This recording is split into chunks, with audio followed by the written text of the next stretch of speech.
polttoainetta ei saa tuoda kanisterissa tuolta Venäjältä, niin pitääkö se juttu paikkaansa? Jaha.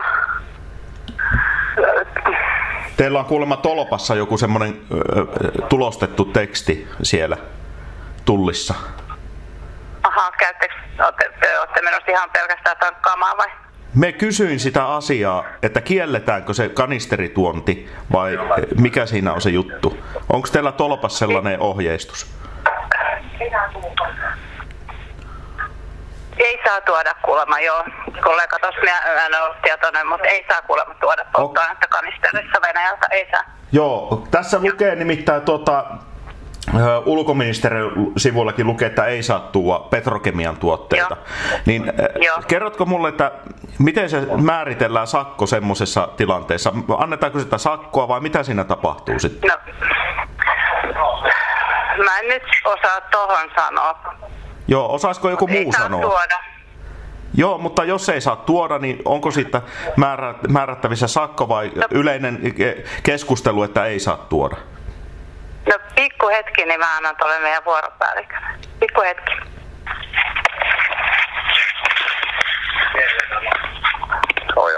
Joo, mä olisin halunnut tietää tämmöisen asian, että kun kuulemma bensaa ei saa tuoda kanisterissa, esimerkiksi tämmöistä 10 litraa kanisterissa bensaa, niin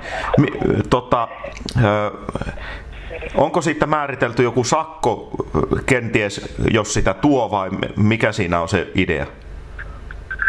No siinä on sanktio se, että vie takaisin Venäjälle bensan tai hoitaa sen vaikka tässä lähtevällä puolella jonkun kyytiin takaisin, mutta missään tapauksessa ei matka joku tästä Suomeen päin. Eli siitä ei ole määritelty sakkoa kuitenkaan? Ei vielä. Okei.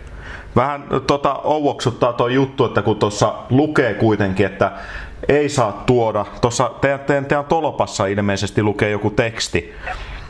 Joku oli valokuvannut sen tekstiin ja me ihmeteltiin sitä asiaa, että miten se voi olla mahdollista. Joo, mutta ei saa tuoda. Joo, eli ei saa tuoda. Pakotteisiin 4.6. voimaan tulleet pakotteet. Joo. Oliko puhetta, että milloin nämä pakotteet poistuu? Ei ole vissiin ollut mitään. No ei todellakaan. Joo. Ei todellakaan. Okay. Joo.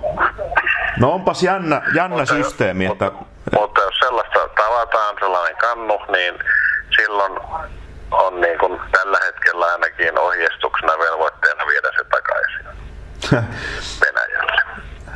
Tai antaa se tuosta kannuineen jonkun toisen kyytiin, joka vie sen Venäjälle. No mitäs jos näin ei vaan tee sitten?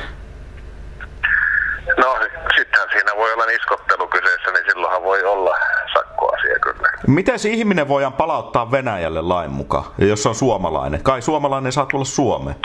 Mitäs niskottelu se nyt on?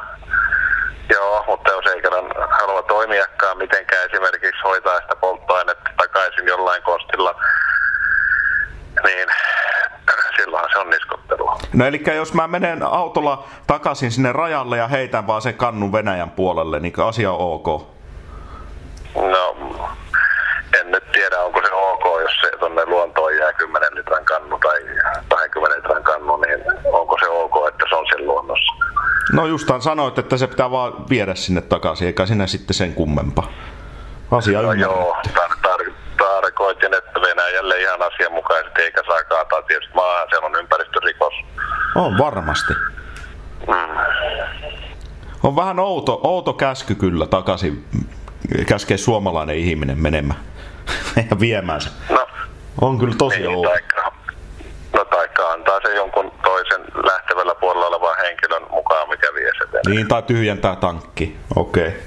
Ei, täällä ei tyhjennetä kyllä tankki. Aha, selvä juttu. Mihin se perustuu semmonen, että sitä ei saa tehdä? Kyllä Venäjälläkin on onnistunut ihan helposti tyhjentää ylimääräinen bensatankki.